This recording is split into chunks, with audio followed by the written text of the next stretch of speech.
If you lock your apartment door right now and tape the edges to keep out a zombie horde, the undead will not kill you. Physics will. Hollywood gives you fantasies of heroic scavenging and rooftop shootouts.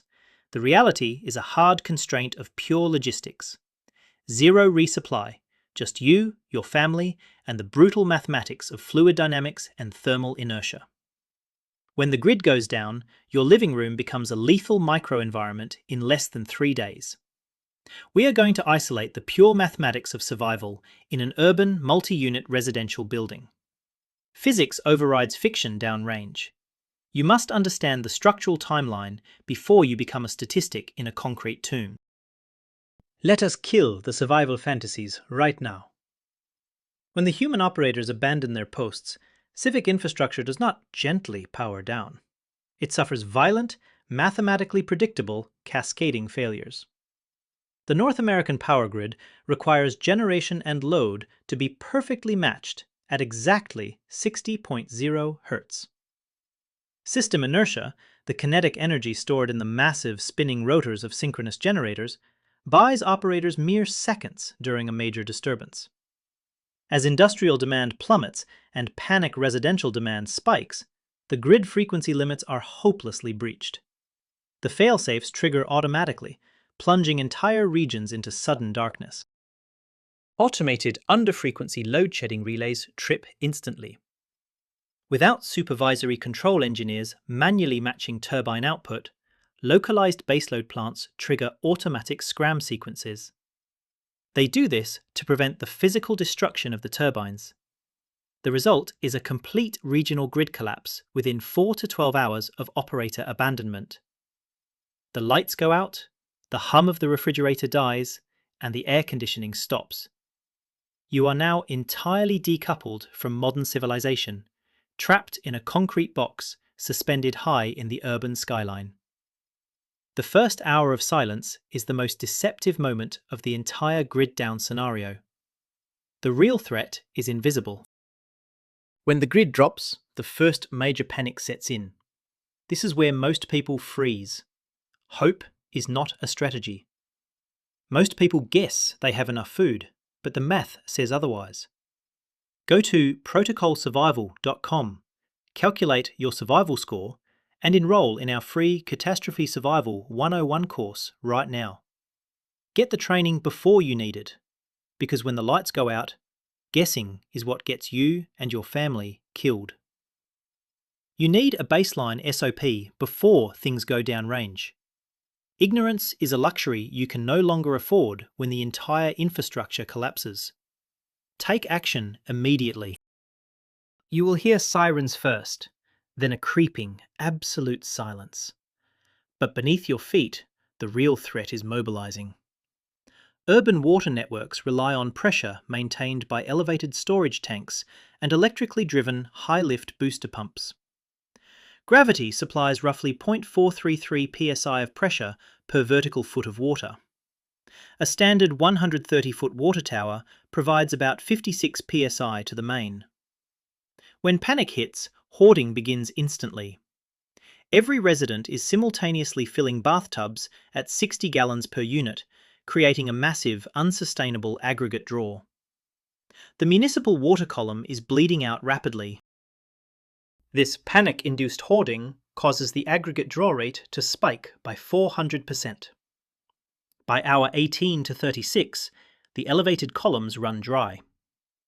Water treatment plants possess on-site diesel generators for backup, but standard municipal mandates only require 24 to 72 hours of fuel at peak load. Without continuous logistics resupply from fuel trucks, those high-lift pumps seize permanently. The pressure drops to zero across the entire city. When you turn the handle on your sink, nothing comes out but a hollow hiss of air. The lifeline is severed. Do not think of this logistics breakdown as just an inconvenience. You must shift your mindset right now. You do not stockpile water just to keep yourself hydrated. You stockpile water so your child does not look at you with cracked lips, asking for a drink you do not have. That guilt will shatter your psychology long before dehydration shuts down your organs. Protection is your absolute mission now. Self-preservation is a weak, fleeting motivator compared to the faces of the people relying on you. When you calculate fluid ounces, you are calculating the exact margin of safety for your family. Failure is not an option. Let us look at the broader hazard map outside your window. Within a 50-mile radius of a pressurized water reactor, the loss of off-site power triggers emergency diesel generators to cool spent fuel pools. Decay heat from a recently discharged core generates roughly 20 megawatts of thermal energy. Without active generator refueling from specialized logistics units, those cooling pumps inevitably fail at day 7. It is a ticking clock that no one in your building is tracking. The infrastructure meant to sustain civilization turns into a latent radiological threat the moment the human operators vanish. At 20 megawatts of decay heat, the 300,000 gallons of water in the cooling pool reach boiling temperatures in roughly 45 hours. It subsequently evaporates at a devastating rate of 50 to 70 gallons per minute. Zirconium cladding fires and catastrophic radiological release become statistically highly probable within the 14-day lockdown window. Your apartment is not just a fortress against desperate survivors or a biological threat. It functions as a makeshift fallout shelter against secondary hazards. Understanding thermal decay could save your life if you monitor wind patterns. By the end of day 1, the profound realization sets in. No one is coming. The phones are dead, the water is trickling to a stop. You are sealed in a concrete box, completely decoupled from the supply chain that has sustained your life since birth. This is where Phase 2 begins, the 14-day lockdown. And the first enemy you face is not walking the streets outside your building. It is coming up through your own floorboards. The structural inertia of the high-rise is shifting against you, turning luxury amenities into lethal traps. The lockdown is a crucible of cascading structural failures. Let us start with high-rise fluid mechanics and wastewater reversal. Municipal water mains operate between 40 and 80 psi, naturally lifting water to roughly the 9th through 18th floors. However, modern building codes mandate domestic booster pumps for anything above floor 4 to ensure minimum fixture pressure.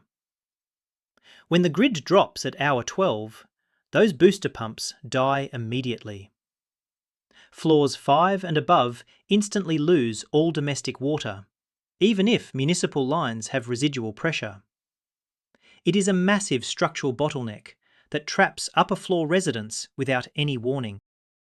The cascade gets significantly worse for the lower floors.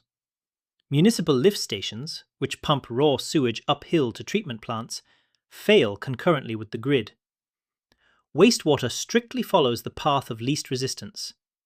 In low-lying urban sectors, sewage will physically back up into the bathtubs and toilets of first and second floor apartments. If you live on the bottom floor to avoid the stairs, your living space is about to become a biohazard zone of raw human waste. There is no stopping it once the municipal pressure equalizes. You are trapped with the biological runoff of everyone above you. Simultaneously, in the dry apartments on the upper floors, another threat emerges. The P-traps and S-traps in your plumbing begin to evaporate within 7 to 10 days. These standing water barriers are the only physical thing keeping the city sewer system out of your air supply. Once they dry out completely, highly explosive and toxic sewer gases like hydrogen sulfide and methane vent directly into your sealed living spaces. You duct tape your door to keep out an external threat, only to slowly gas yourself from your own bathroom sink. You must plug all drains tightly. Let us talk about microclimate atmospheric degradation. Hollywood insists on sealing windows and doors with plastic sheeting and duct tape for operational security or pathogen defense. This ignores human respiratory mathematics entirely. An average adult exhales roughly 1 kilogram of carbon dioxide per day. That equates to about 500 litres of pure carbon dioxide gas. In a standard sealed master bedroom of 30 cubic metres, you are effectively building your own atmospheric tomb. Ventilation is a mandatory physiological requirement, not an optional luxury in a grid-down scenario. The toxicity threshold is unforgiving. Ambient carbon dioxide is 400 parts per million. The OHA permissible exposure limit is 5,000 parts per million. At 30,000 parts per million, severe cognitive impairment, tremors, and respiratory acidosis occur rapidly. By day 3, in a perfectly sealed room, the concentration reaches 5%. You and your family will slip into a hypercapnic coma and die silently without ever encountering an external threat. You must intentionally compromise your perimeter seal just enough to allow life-sustaining oxygen exchange. Moving on to the advanced medical supply freeze. We all know about insulin dependency, but the thermal degradation of grid-tied medical hardware presents a much steeper cliff. Standard medical oxygen concentrators require 300 to 600 watts of continuous AC power. Over a 14-day lockdown, a 400-watt unit demands over 130 kilowatt-hours of energy. A massive home solar battery bank holds maybe 13. Without a municipal grid recharge, respiratory-dependent individuals will mathematically perish by hour 33. The technology keeping them alive simply consumes too much energy to sustain independently. Drug degradation is just as lethal. If power fails during a summer event, apartment interiors rapidly reach 95 degrees Fahrenheit or higher due to thermal mass. According to the Arrhenius equation, chemical reaction rates double for every 10 degrees Celsius increase. Reconstituted liquid antibiotics degrade incredibly rapidly in these conditions. They lose pharmacological efficacy and develop dangerous nephrotoxic compounds within 72 hours of refrigeration failure. The medicine you carefully saved to cure a secondary infection will systematically destroy your kidneys instead. Temperature control is medical control. Then comes day 4, and the massive risk of fire propagation under null pressure. Urban fire suppression relies strictly on pressurized hydrants and electric fire pumps for internal high-rise standpipes and sprinkler systems. When a panic-induced structural fire starts because a desperate neighbour knocked over an improvised candle or an unstable camping stove, the entire game changes. The complete lack of active suppression allows the fire to burn unchecked. It will reach flashover temperatures of 1100 degrees Fahrenheit in a single unit within 7 minutes of ignition. Under the chimney effect of elevator shafts and stairwells, superheated gases rush upward aggressively. They easily bypass heavy fire-rated doors due to rapid thermal expansion and warping. A single high-rise fire without municipal intervention will invariably consume the entire structure, jumping from unit to unit via radiant heat through blown-out exterior windows. If you smell smoke on day 4, your strict shelter-in-place mandate is over. You must immediately evacuate down stairwells filled with toxic smoke, darkness, and highly unpredictable panicked survivors. So, how do you survive the lockdown phase? It requires brute force engineering and exact chemical titrations applied immediately. If forced to harvest standing water from toilet tanks or roof runoff, boiling it is a tactical mistake. Boiling consumes finite, irreplaceable fuel. You must use calcium hypochlorite, commonly sold as pool shock. It must be 68 to 78% available chlorine with absolutely no algicides. This chemical compound is your primary defensive force multiplier against waterborne pathogens. Ignorance of this chemistry is a fatal flaw. The titration must be exact. Dissolve 1 heaping teaspoon of granular pool shark into 2 gallons of water. This creates a highly concentrated stock solution of approximately 500 parts per million chlorine. To disinfect your drinking water, add exactly 1 part stock solution to 100 parts contaminated water. This safely achieves the World Health Organization standard of 5 parts per million. You cannot guess these ratios under stress. An overdose destroys your fragile intestinal flora. An underdose leaves Giardia cysts fully active in your gut. The contact time protocol is non-negotiable. Concentration multiplied by time equals your contact time value. To inactivate cysts at cold temperatures, you need a value of 15. At 5 parts per million, the treated water must sit for a strict minimum of 30 minutes before consumption.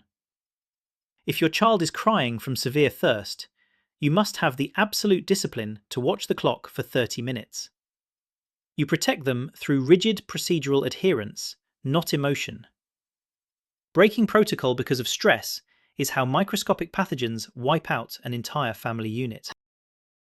What if the grid down event occurs in deep winter? An unheated concrete building will completely equalize with ambient freezing temperatures in 48 to 72 hours. An adult at rest generates about 100 watts of thermal energy, roughly equivalent to a standard incandescent bulb. To survive, pitch a small 2-person camping tent on top of an insulated mattress. Place it inside the smallest interior room with no exterior walls. Drape the entire tent structure in mylar thermal reflective blankets to capture and bounce back every watt of body heat. Factor in the air gap between the tent and the mylar, and you get an R value of approximately 3. Add a final layer of heavy wool blankets. By minimizing the internal surface area to a 3 cubic meter tent, 2 adults, outputting a constant 200 watts, will trap enough radiant heat to maintain a localized microclimate of 59 degrees Fahrenheit. This works even when the surrounding apartment drops to freezing. Just ensure you leave a 4-inch vent at the apex to prevent the carbon dioxide toxicity buildup we discussed earlier. Now we run the macronutrient equations. A 14-day lockdown requires precise metabolic management to prevent muscle catabolism and dangerous lethargy. Based on the Mifflin-St. John equation, an average 80-kilogram male requires 1,800 calories a day just for baseline homeostasis. Multiply by a stress factor of 0.2 and you need over 2,100 calories daily. A 14-day supply requires 30,000 calories total per adult. Do not rely on canned soups or wet rations. They are entirely too heavy and have terrible caloric density for long-term static holds. You must rely on milled rice and dried lentils as your primary stores. But there is a massive engineering flaw with dry grain reserves. They contain 0 vitamin C. Acute deficiency causes severe joint pain, bleeding gums, and lethargy within a matter of weeks. The scurvy engineering fix is sprouting. Take whole dried lentils, soak them for 12 hours, drain the water, and rinse them twice daily in a dark cupboard. Within 3 to 4 days, the biological germination process biosynthesizes ascorbic acid, increasing vitamin C content by up to 600%. Problem solved internally. When the grid goes dark, the cloud goes with it. You need a command center that works offline. I built Protocol Survival to be that system. Secure your inventory and access your free training modules now while you still have a signal. If you wait until day 15 when you are forced to open your door, it is already too late. You need your tactical checklists, your titration ratios, and your medical guidelines safely stored locally on your device. Go download the application and secure your offline backup immediately. Your knowledge base must survive the absolute digital blackout. Day 15 arrives. The strict lockdown mandate ends, not because the threat is eliminated, but because starvation and severe dehydration finally dictate movement. Opening your apartment door introduces you to the horrifying new reality. The hallway is pitch black, reeking of decay, unwashed bodies, and raw sewage. Your familiar building has forcefully transitioned from a domestic shelter into a vertical labyrinth of desperate, starving survivors. You are about to initiate first contact in an unforgiving, zero-sum environment where resources dictate every single human interaction. Now, I know exactly what some of you are thinking. You firmly believe the National Guard would step in long before day 15. You picture armoured convoys rolling down the avenue, establishing secure cordons and handing out rations to grateful citizens. Let us completely debunk that counter-argument right now. That relies on a fundamental misunderstanding of military logistics during a nationwide systemic event. Even the military is bound by the brutal physics of supply chain collapse.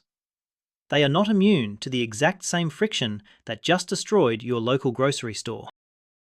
An armoured brigade burns thousands of gallons of heavy diesel fuel a day. If regional depots are locked down and power is out at the civilian pumps, the military halts. They simply do not have the manpower to clear towering high-rises door to door while simultaneously securing highly critical infrastructure like water plants and nuclear facilities. The cavalry is not coming to your fifth-floor walk-up in the middle of a metropolitan collapse.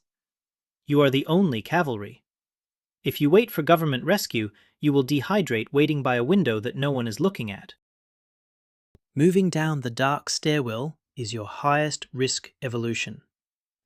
Elevators are now just steel coffins suspended in the shafts.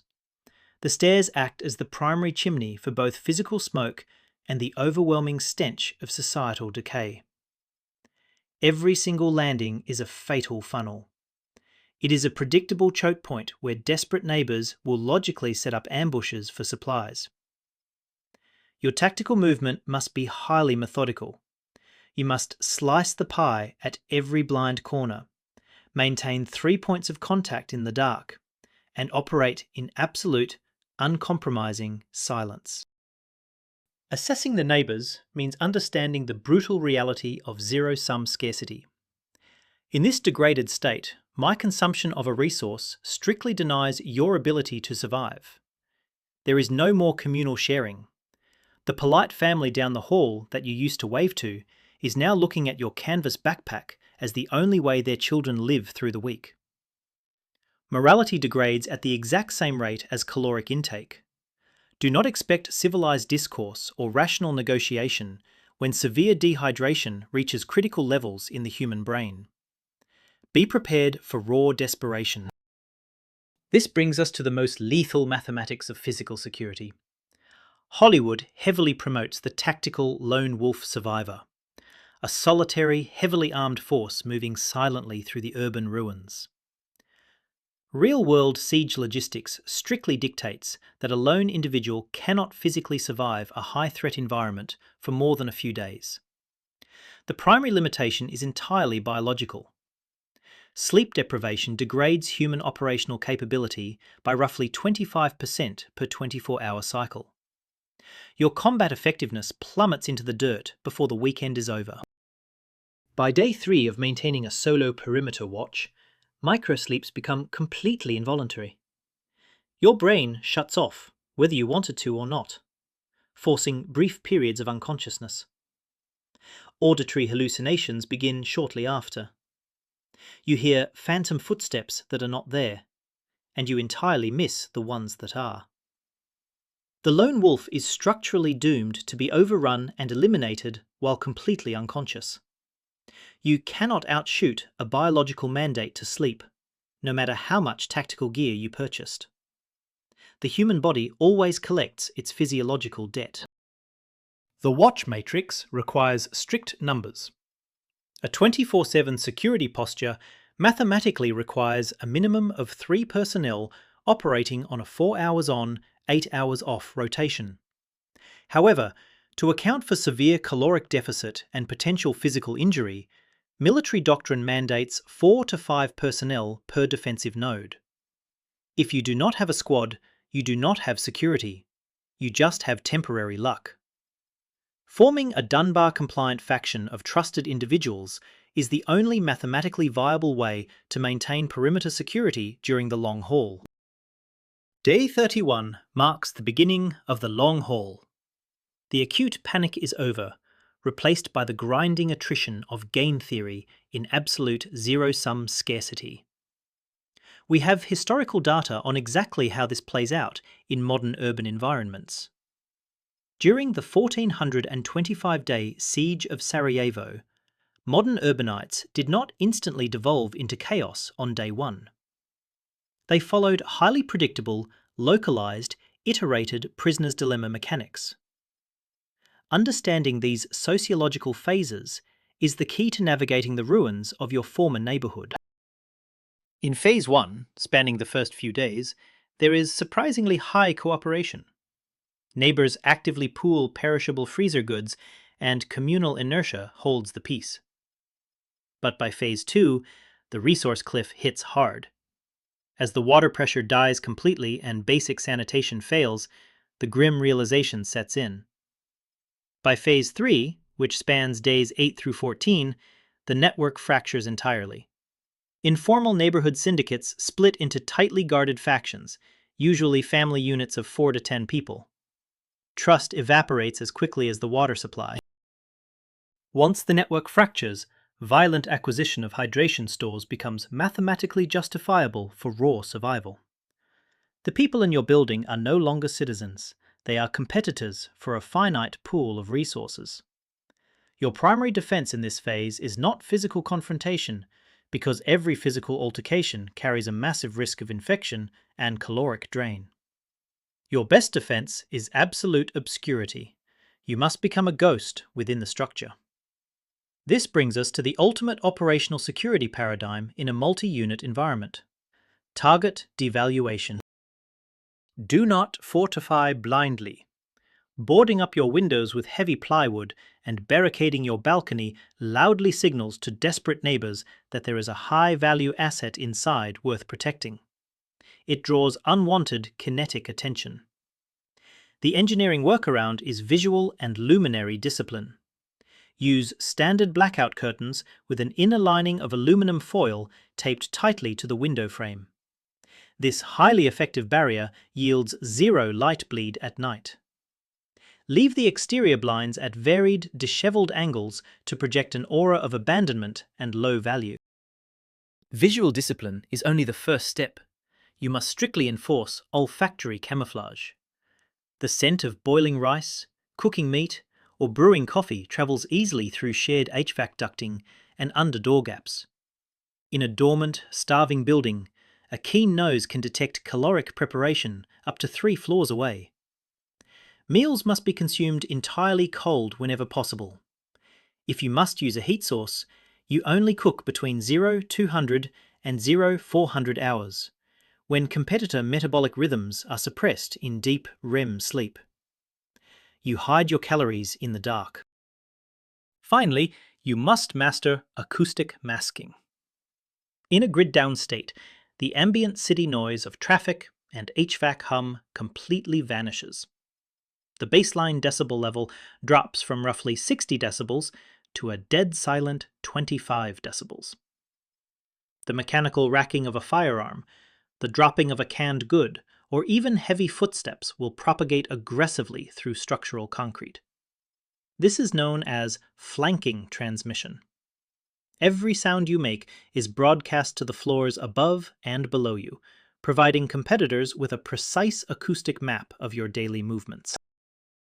To counter flanking transmission, heavy acoustic padding, like spare mattresses and thick blankets, must be placed against common shared walls. All physical movement inside the unit must be restricted strictly to stockinged feet. You do not wear boots inside the perimeter. You communicate in hushed whispers, and you pad every single hard surface where gear is staged. The psychological toll of living in absolute, enforced silence for weeks on end is devastating, but it is the mandatory cost of remaining undetected in a highly hostile, resource-starved concrete box. This is the true grind of the long haul. It is not a glorious battle against the infected. It is a slow, agonizing war of attrition against biology, chemistry, and human desperation. You are managing moisture levels to prevent trench foot in your own living room. You are carefully titrating pool shock to avoid dying from microscopic parasites. You are sprouting legumes in a dark cabinet just to keep your teeth from falling out. Survival is tedious, highly technical, and completely devoid of glamour. It is a full-time logistical job with lethal penalties for failure. If you survive the first 14 days, and you successfully navigate the zero-sum scarcity of the following weeks, you will have done it through rigid adherence to procedure. You respected the math of the power grid, the fluid dynamics of the municipal water column, and the grim reality of human behavioural shifts under stress. You did not rely on hope or government intervention. You became a student of structural vulnerabilities and chemical workarounds. You transformed a dangerous concrete tomb into a controlled, highly managed microclimate capable of sustaining life. The zombie test is just a framework. Whether the threat is a biological pathogen, an EMP, or a catastrophic supply chain collapse, the environmental variables inside your multi-unit residential building remain exactly the same. The physics do not care about the origin of the crisis. They only care about pressure, thermal mass, and caloric consumption. By mastering these variables now, you remove the panic. You replace paralyzing fear with a structured, methodical blueprint for endurance. You become the absolute master of your immediate physical environment. Survival is not about the tactical gear you hoard. It is about the strict application of physics, chemistry, and behavioral dynamics. You master the microclimate, you dictate the acoustic signature, and you aggressively control the variables that wipe out the unprepared. Do not let complacency turn your home into a trap. Prepare your mind, secure your logistics, and protect your people. The grid is not what keeps the lights on, it is what keeps the monsters out.